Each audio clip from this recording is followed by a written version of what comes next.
Use of Johnson & Johnson's one-shot COVID-19 vaccine has been paused as investigators are looking into possible complications. About a half dozen women have developed blood clots after receiving the vaccine, and one has died. 7 million doses of the Johnson & Johnson vaccine have been given. In Wisconsin, vaccination rates are climbing. 26% of our state's population is now fully vaccinated, and 39% have had at least one dose. But there are some communities where vaccination rates are lagging, most notably Black and Hispanic communities. Healthcare providers are doing outreach to those communities, and we're talking about this now with Christy Garcia-Thomas of Advocate Aurora Healthcare. Christy, good to see you. Thanks for joining us. I want to start there. What is still the biggest challenge that you see as we sit here today in getting the vaccine to some of these underserved communities? Well, there's many challenges. I mean, we are doing a tremendous amount of outreach, education, and listening sessions. And the listening sessions are key because the community's informing us on what some of their challenges are. I mean, challenges around transportation, challenges around providing information in a culturally relevant way, in providing information in a way that our community can understand.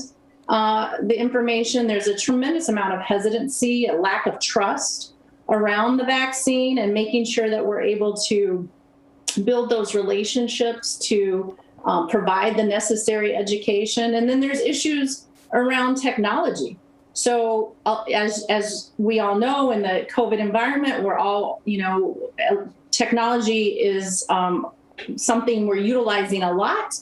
We're doing a lot of televisits and that type of thing. But if people don't have access to a computer, that becomes a significant challenge. When time is of the essence, when you look at cases and variants, what is a solution, or what are several solutions? Is this a private industry solution, a government solution, a combination of them?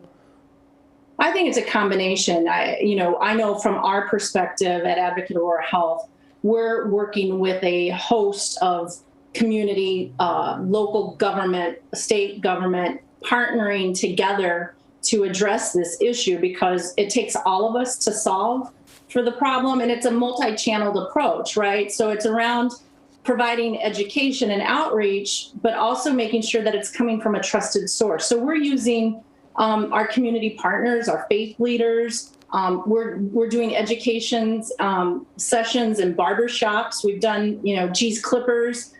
Utilizing the community voice of trusted leaders to help deliver the education, the messaging, and then from as well as our physicians who are there to support a lot of that educational material, but also then being available to help people get scheduled because there's so much information coming to people and sometimes it's too much information and getting scheduled.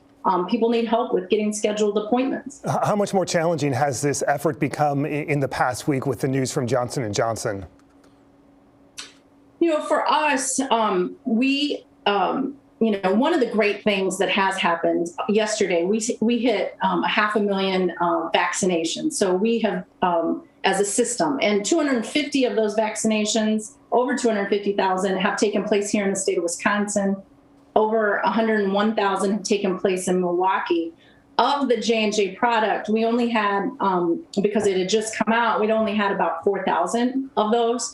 And rightfully so, safety is first and foremost our number one priority. So as recommended, we paused and we were able to redirect our patients and provide them with, either the Moderna or the Pfizer. We have plenty of availability out there right now, regardless of the J&J, that people who want the vaccine can easily schedule an appointment for an appointment.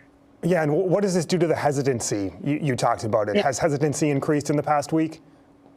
Well, I think, sure. Hesitancy has always been out there since the very beginning of the vaccine, since COVID arrived a year ago. And so we'll see and hear more about the hesitancy around J&J. The clinicians are, and the researchers are doing all their proper due diligence, and we'll be able to speak more about that in the days and months ahead. An important conversation that will continue. Christy Garcia-Thomas, Chief External Affairs Officer for Advocate Aurora Health. Christy, thank you so much for your time today. Absolutely. Thanks for having me. Coming up, Wisconsin's former health services secretary hits some bumps on the road to a top federal job.